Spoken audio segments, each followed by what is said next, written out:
ഒരു സംവിധായകന്റെ ഭാര്യയ്ക്കുള്ള സ്വർണം ഈ പണയം വെക്കേണ്ട ആവശ്യം എന്തായിരുന്നു? വീടിന് വേണ്ടി വെച്ചു.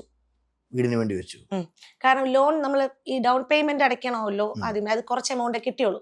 ബാങ്കിൽ നിന്ന് തരുന്ന ഡൗൺ പേയ്മെന്റ് ബാങ്കിൽ നിന്ന് കുറച്ച് എമൗണ്ട് തരുന്നത് നമ്മളെ കണക്കൂട്ടിൽ നിന്ന് മാറി. അങ്ങനെ കുറച്ച് ഒരു വീട് പണിക്ക് വേണ്ടി വെച്ചതാണ് മൊത്തം സ്വർണവും. ലാസ്റ്റ് ഇരുന്ന സ്വർണം എന്ന് പറഞ്ഞു കഴിഞ്ഞാൽ ചേട്ടൻ വെക്കാത്തതെന്ന് പറഞ്ഞാൽ ചേട്ടൻ ഒരു ബ്രേസ്ലെറ്റ്, ചേട്ടന്റെ മാല, ഏലസ്, മോതിരം, ഇത് മൂന്നുമാണ് ലാസ്റ്റ് വെക്കാതിരുന്നത്. ഇതൊരു ഓർമ്മയ്ക്ക് സൂക്ഷിക്കുവാണോ? ഇല്ല, അതെനിക്ക് ഇപ്പൊ കടങ്ങൾ വരുമ്പോഴത്തേക്കും 2 മക്കളെ നോക്കണമല്ലോ, വേറെ ആരും തിരിഞ്ഞു നോക്കാനില്ല. വാടക ഉണ്ട്, വാടക കൊടുക്കണം.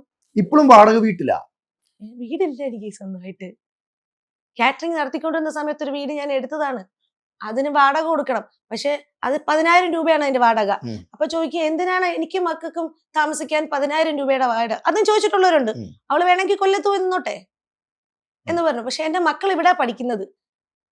വർക്ക് നടക്കുന്ന സമയത്ത് എനിക്ക് ഈ ഫർണിച്ചറും കാര്യങ്ങളും എനിക്ക് കളയേണ്ട കാര്യം വന്നില്ല. ഇനി ഞാനൊരു ചെറിയ വീടെടുത്ത ഈ ഫർണിച്ചർ മൊത്തം കളയേണ്ടി വരും. എന്തുപോലെ മനുഷ്യൻ കഷ്ടപ്പെട്ട് വാങ്ങിച്ചതാണ് ഓരോ സാധനവും അവിടെ. എന്റെ കാശ് കൊടുത്തൊന്നും വാങ്ങിച്ചിട്ടില്ല. ഒരു ചെറിയ വീട്ടിലേക്ക് പോയി ഫർണിച്ചർ കളയേണ്ടി വരും.